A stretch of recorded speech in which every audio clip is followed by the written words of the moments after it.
Hey everybody, I wanted to make this video mainly because I've been seeing just these conversations circulate around social media and even the workplace and other places amongst women, and this topic of being chosen or being picked or whatever you want to call it. About a week ago now, I had a time where I wanted to set aside, spend with the Lord regarding this particular thing.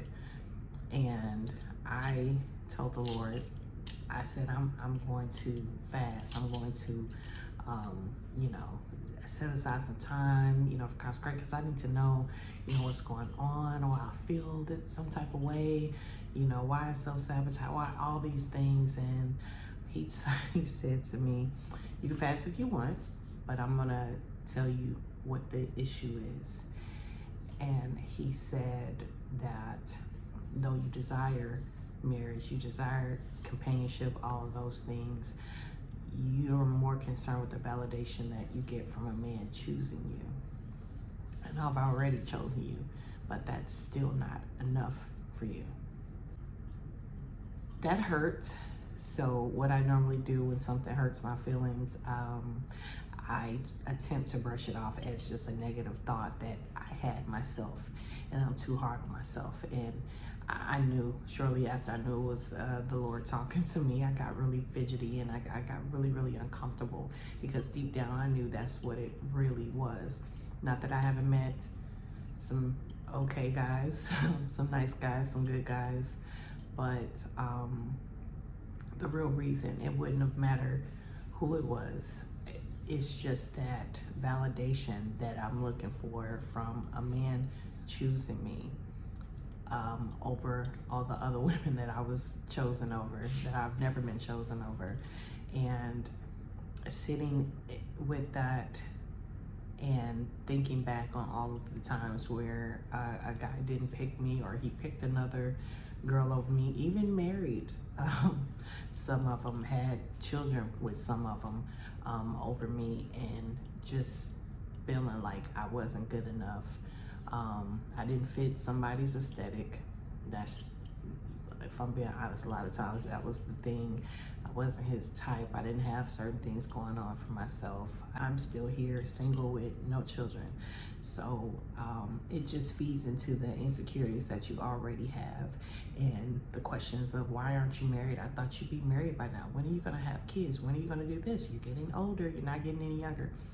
Everything just starts piling up. And I went all the way back to when I was a little girl, and young, too young to really speak up for yourself, but old enough to hear or know when someone calls you ugly, or someone says you're too much, or you're annoying, or you're this and you're that. And just going throughout my entire childhood feeling that way, and then becoming a grown woman and still not getting picked by the guys, the right guys. There's some guys who have, and needless to say, I probably could have been in a relationship a long time ago, but so many things piled up on top of just needing that validation. So I've been chasing that ever since. So this thing with being chosen or being picked by the guy, that has been my goal. And I wanted it to look a certain way. I wanted, it, not the guy, but I self-sabotaged a lot. I would say no to just about every guy, because I couldn't deal with just the reality that a guy could say, yeah, I like you, let's see where this goes. And I'm thinking it's going one direction, and then he's like, you know what? Sure, I think you're a nice lady. Thank you so much for everything, but I changed my mind. I'm bored. Like, you know what I mean? I couldn't bear that. I couldn't deal with that. So it was a little easier just to stay to myself, tell every guy no, stay single. But there's still this longing, there's still this desire, a godly desire that I have, but needing to get to the root of why I really, really want it. What would be the main thing? The main thing for me would be, he chose me. What the Lord has shown me, if that is the thing that you're chasing, you're going to keep chasing it. That man can marry me and, you know, treat me like a queen the entire marriage. And I'll spend the whole marriage looking for that validation in everything that he does, everything that he says, wanting to be chosen. And the Lord has already chosen me. I'm his. I'm his daughter. I'm favored. I'm loved. I'm precious to him. I'm fearfully and wonderfully made. All of those things, all of that truth, that has to matter more than anything. And as great as a guy is, or that I think he is, he's never going to be as good as the Lord, ever. And if he is not who the Lord has for me, then he ain't the best. Not easy. He doesn't have to be perfect, but if he is not who the Lord has for me, then it's just not God's best. So I might as well take these guys off these pedestals and stop seeking to get that feedback or that validation from them. And I believe that is something that he will still give me. Just have to put it in the right perspective. I have to make sure that I'm not desiring anyone or anything, any situation more than the Lord, because those things will never satisfy me.